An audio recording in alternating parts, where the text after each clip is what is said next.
Marine Safety Lieutenant John Sandmeyer with the City of San Diego Fire Rescue Department, Lifeguard Services, and Harbor Patrol.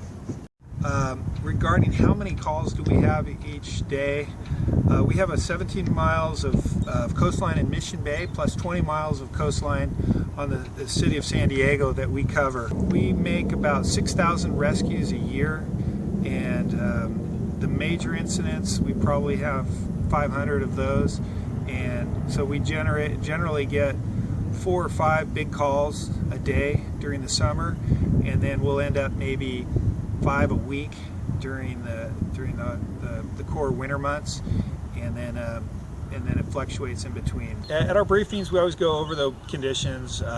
Again, we have a night patrol that at 6 in the morning they go out and they take a look at the conditions.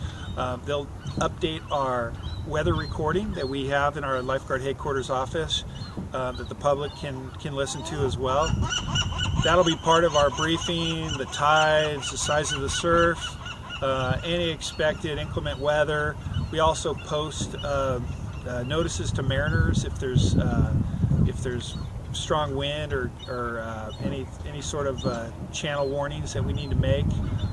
Definitely the surf information is big for us, and so we make sure we go over that in the morning. When it's predicted precipitation, I'll always check the National Weather Service site and get the most updated information I can, so we can plan if we need to put assets out in the field for swiftwater response. More than anything, you can predict the size of the crowd, especially during the summer or in the spring on the weekends, by whether or not there's going to be sun out. And people, if there's a sunny Saturday, you can bet the Sunday is going to be very busy.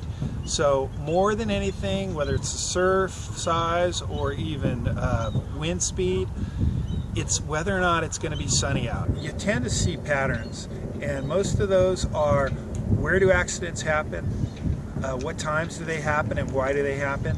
And it's often because, like we said, when it's a sunny day, it's going to bring a lot more people out to the beach. You're going to count on having a certain amount of tourists here. We cater to a lot of tourists here in San Diego, and we see accidents happening in similar places often. We know that there's fixed locations for rip currents. We know there's trails that people get stuck on some of the cliffs areas, and we know places that people jump. So there's places that are common, have accidents, or people get into trouble. So there's different types of hazards out there depending on what kind of activity the beachgoer is going to be doing that day. So you might have some people coming down just to do a beach walk or sort of a reef walk, and they'll check out the tide pools. Someone like that, they have to be cognizant that the rocks are slippery. Oftentimes people come to the beach, maybe the kids, maybe they're not prepared to be in the water, but the kids will definitely find a way to get in the water. So you'll have them in clothes, and before you know it, they'll be soaked, in the water with their pants. And now that's a dangerous condition because they're heavy clothing in the water. It'll tend to drag them down and make them less able to swim and stay in a safe area. Oftentimes scuba diving classes come to the ocean in La Jolla, and they're going to go diving no matter what the conditions are because they've come from a long distance, and their idea is they've got to get checked off by doing an ocean dive at 60 feet, and they're going to go no matter what the conditions are.